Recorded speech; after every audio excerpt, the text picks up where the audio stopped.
Kasus harian COVID-19 Indonesia terus melonjak, melampaui negara-negara dengan kasus terburuk selama ini. Pemerintah menyatakan sudah menyiapkan strategi penanganan jika skenario terburuk dengan kasus harian lebih dari 60.000 hingga 100.000 per hari. Kalau kita bicara worst case scenario untuk 60.000 kita atau lebih sedikit kita masih sudah cukup oke. Ya kita tidak berharap mungkin sampai ke 100.000, tapi itu pun kami sudah rancang sekarang kalaupun sampai terjadi di sana. 3 hari berturut-turut, kasus harian COVID-19 berada di atas 50.000 dengan penambahan 54.517 pada 14 Juli, lalu bertambah 56.757 pada 15 Juli, dan hari ini bertambah lagi sebanyak 54.000. Sementara kasus kematian COVID-19 kembali melonjak ke angka 1.205 hanya dalam satu hari hingga totalnya kini mencapai 71.397.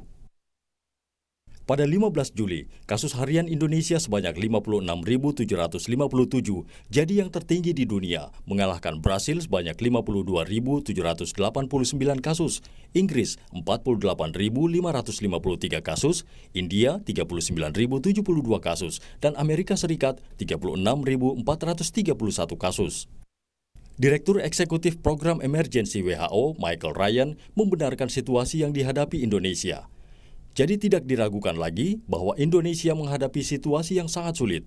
Dan saya tahu Direktur Jenderal Dr. Tedros mengadakan pertemuan dengan pejabat senior dari Indonesia minggu lalu, kata Michael Ryan yang dikutip kumparan.com. Vaksinasi terus dikebut pemerintah seiring memburuknya situasi penularan harian. Menteri Kesehatan Budi Gunadi Sadikin menyebut stok vaksin masih aman dan meminta pemerintah daerah tidak menahan vaksinasi karena khawatir kehabisan stok. Stok yang ada di kami ada 75 juta di seluruh daerah seluruh Indonesia. Alhamdulillah sampai pagi ini sudah disuntikan 56 juta dosis untuk 40 juta orang yang suntik pertama. Ya, sisanya suntik kedua. Jadi dari 75 juta itu tinggal sisa di stoknya ada sekitar 19 juta dosis. Kita sudah mendapat kedatangan bahan baku yang cukup, ya insya Allah di akhir Agustus nanti akan ada tambahan lebih dari 30 juta dosis kembali. Arahan Bapak Presiden untuk vaksinasi ini agar dipercepat dan beliau memahami bahwa stok itu ditahan di daerah-daerah sebagai cadangan suntik kedua sebesar 19 juta dan beliau meminta agar segera dihabiskan saja karena nanti akan ada dosis vaksin baru yang datang. PPKM darurat yang membatasi aktivitas dan mobilitas masyarakat saat ini masih jauh dari target hingga 50%. Wakil Ketua Komisi 3 DPR dari fraksi Partai Nasdem, Ahmad Sahroni, meminta pemerintah sebaiknya menerapkan kembali PSBB ketat seperti di tahun 2020, termasuk menutup pintu masuk transportasi udara. Saya pernah sampaikan bahwa lebih baik kembali ke tahun 2020, PSBB ketat, dan lakukan seperti tahun lalu yang sama, tutup ruang masuk di transportasi udara agar untuk menyekat bagaimana kita kelola negara ini dengan seksama dengan tujuan adalah untuk tidak memperbesar COVID yang ada. Penambahan tempat tidur di ruang perawatan, termasuk pasokan oksigen dan obat-obatan yang terbatas, menambah persoalan situasi darurat COVID-19 saat ini. Selain strategi jitu pemerintah, kepatuhan masyarakat membatasi kegiatan dan disiplin menerapkan protokol kesehatan jadi kunci utama menahan laju penularan varian Delta saat ini. Tim Liputan, Kompas TV. Sejauh mana kesiapan pemerintah mengatasi kondisi di masyarakat jika perkiraan kasus harian COVID-19 terus melonjak hingga 100.000 kasus per hari? Kita bahas bersama Abed Nego Tarigan, Deputi 2 Kantor Staf Kepresidenan atau KSP melalui sambungan telepon. Bung Abed, selamat malam. Selamat malam. Dan juga Chandra Yoga Aditama, Guru Besar Fakultas Kedokteran Universitas Indonesia. Pak Chandra sehat ya? Sehat, alhamdulillah. Oke, Pak Chandra, saya ke Bung Abed lebih dulu ya. Silakan. Bung Abed, sebelum saya masuk ke topik kita malam hari ini, saya mau mengkonfirmasi lebih dulu. Jadi PPKM darurat diperpanjang ya sampai akhir bulan. Itu yang tadi kami dengar dari Pak Menko PMK, Pak Muhadjir. Nanti keputusan finalnya tentu setelah tanggal 20 ya. Memang ada beberapa pandangan untuk diperpanjang. Tetapi kan ini bukan sekedar diperpanjang atau tidak ya, tetapi apa yang dilakukan di dalam keputusan itu nantinya. Jadi seperti juga disampaikan bahwa evaluasi akan terus dilakukan karena kan dimensi PPKM itu ada banyak ya, dari selain kesehatan, ada juga terkait dengan sosial kemasyarakatan, terkait juga dengan soal komunikasi dan seterusnya. Oke, jadi apa yang disampaikan oleh Pak Menko belum resmi. Resminya masih menunggu tanggal 20 Juli, begitu? Nanti kan pasti ada secara resmi ya, karena keputusan kita soal PPKM itu juga kan resmi diumumkan ya. Karena kan tadi pernyataan Pak Menko itu kan bisa dikatakan itu belum ada hitam di atas putihnya kira-kira itu pernyataan gitu ya. Oke, saya soalnya mau mengutip pernyataan Pak Menko ini tadi rapat kabinet terbatas yang saya ikuti waktu saya di Sukoharjo sudah diputuskan oleh Bapak Presiden PPKM darurat dilanjutkan sampai akhir Juli. Kalau bisa saya beropini atas informasi itu, yang diminta juga kan kita untuk terus mengevaluasi dan kemudian juga apa yang dilakukan bila diperpanjang. Karena kan jawabannya bukan hanya sekedar diperpanjang, begitu. Oke, sebentar. Kami punya soundbite pernyataan dari Pak Menko, kita dengar dulu sebentar coba. Kabinet terbatas yang saya ikuti waktu saya di Sukoharjo sudah diputuskan Bapak Presiden dilanjutkan sampai akhir Juli. Sampai akhir Juli PPKM ini. Artinya, tetapi tadi juga Presiden sudah menyampaikan perpanjangan ini memang banyak risiko, termasuk bagaimana supaya seimbang antara bersama-sama antara tadi itu meningkatkan disiplin warga untuk mematuhi protokol kesehatan dan standar-standar PPKM dan bantuan sosial. Karena itu bantuan sosial ini juga tidak mungkin ditanggung oleh negara sendiri, oleh pemerintah. Ya, gotong royong masyarakat, termasuk Sivitas Akademika UGM ini di bawah pimpinan Pak Rektor, saya mohon juga ada gerakan untuk membantu mereka-mereka yang kurang beruntung akibat kebijaksanaan COVID-19 PPKM ini.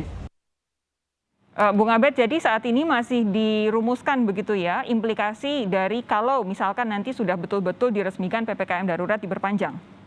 Iya, jadi memang salah satu yang diarahkan tadi ke kami dari Bapak Kepala Staf juga terkait dengan apa saja yang perlu diperbaiki di dalam pelaksanaan selanjutnya. Termasuk juga kan misalnya banyak keluhan orang tentang penyekatan yang dianggap belum cukup efektif misalnya begitu ya. Terus kemudian juga bagaimana di wilayah-wilayah yang sebenarnya itu banyak terjadi kerumunan itu belum ada sentuhan yang lebih jauh dari pemerintah, apakah itu sosialisasi, ataukah gerakan untuk protokol kesehatan dan lain sebagainya. Tadi itu disampaikan.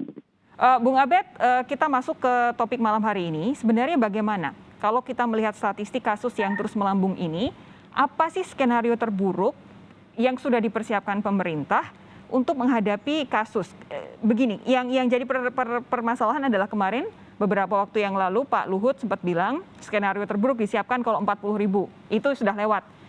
Terus kemudian menyatakan bahwa skenario terburuk disiapkan kalau di atas 60.000. Ini jangan-jangan dalam waktu beberapa hari sudah akan lewat 60.000. Nah, jadi sebenarnya strategi apa yang sudah disiapkan?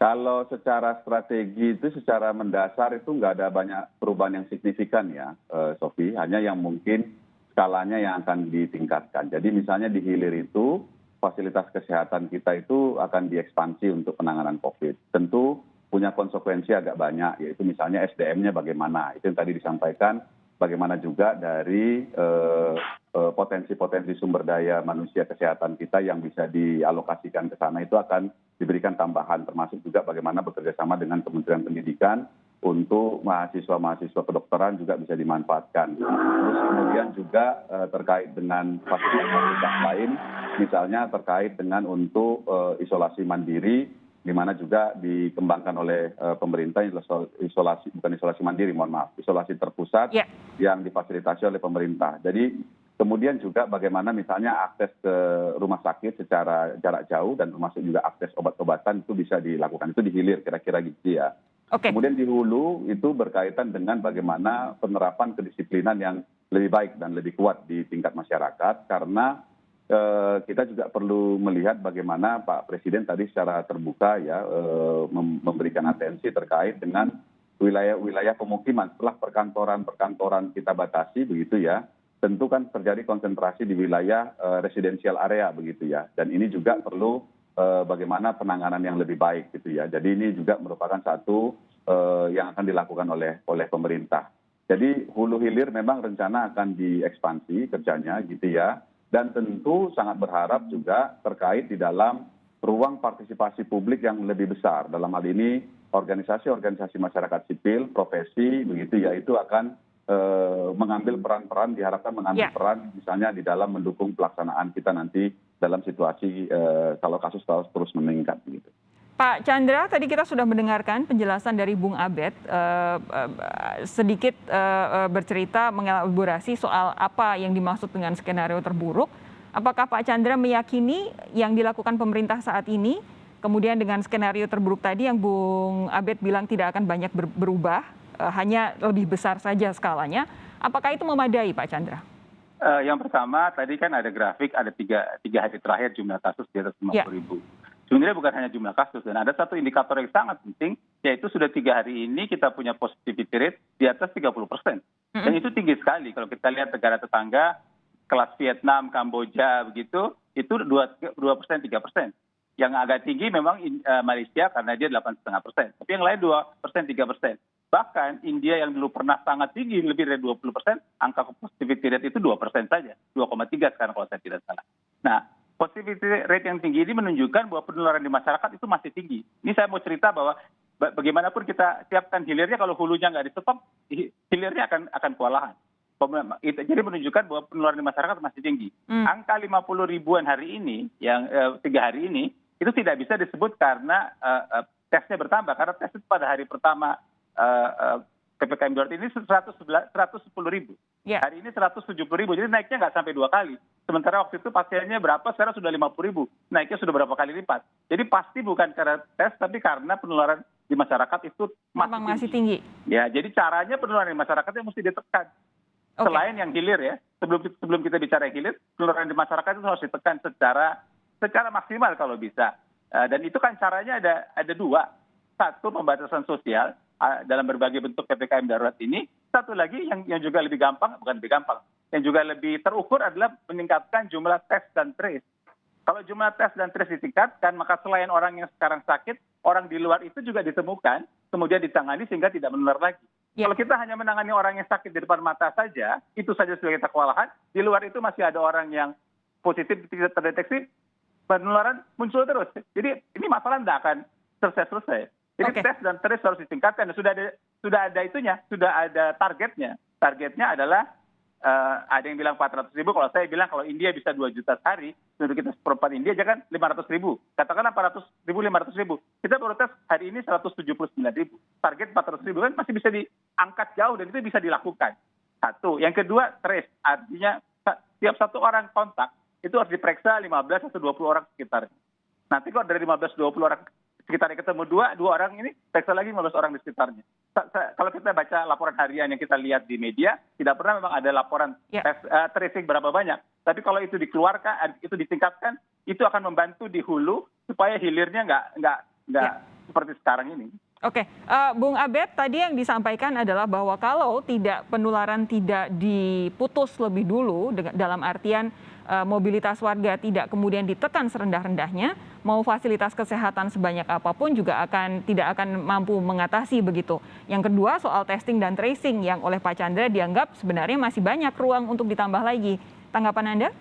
Ya, apa yang disampaikan Prof. Chandra tadi benar ya. Jadi memang ini yang sedang lagi dievaluasi juga oleh pemerintah untuk di dalam menekan mobilitas ini, apalagi yang perlu dilakukan peningkatan-peningkatan yang harus dilakukan. Misalnya contoh ya, misalnya untuk sementara ini ditemukan juga bagaimana penyekatan-penyekatan itu perlu didukung dengan kerja-kerja yang lebih banyak lagi itu ke wilayah-wilayah pemukiman, terutama pemukiman padat begitu. Yang itu juga merupakan wilayah-wilayah yang sangat rawan untuk penyebaran yang lebih luas. Nah ini kemudian juga bagaimana akses masyarakat tadi terhadap misalnya untuk supaya mereka lebih bisa melaksanakan protokol kesehatan. Itu satu dulu ya. Kemudian terkait dengan testing dan tracing tadi itu memang menjadi satu isu yang terus dibahas juga di dalam pemerintahan dan memang sedang berupaya untuk terus ditingkatkan. Nah, ini memang menjadi satu tantangan, apalagi tidak semua wilayah itu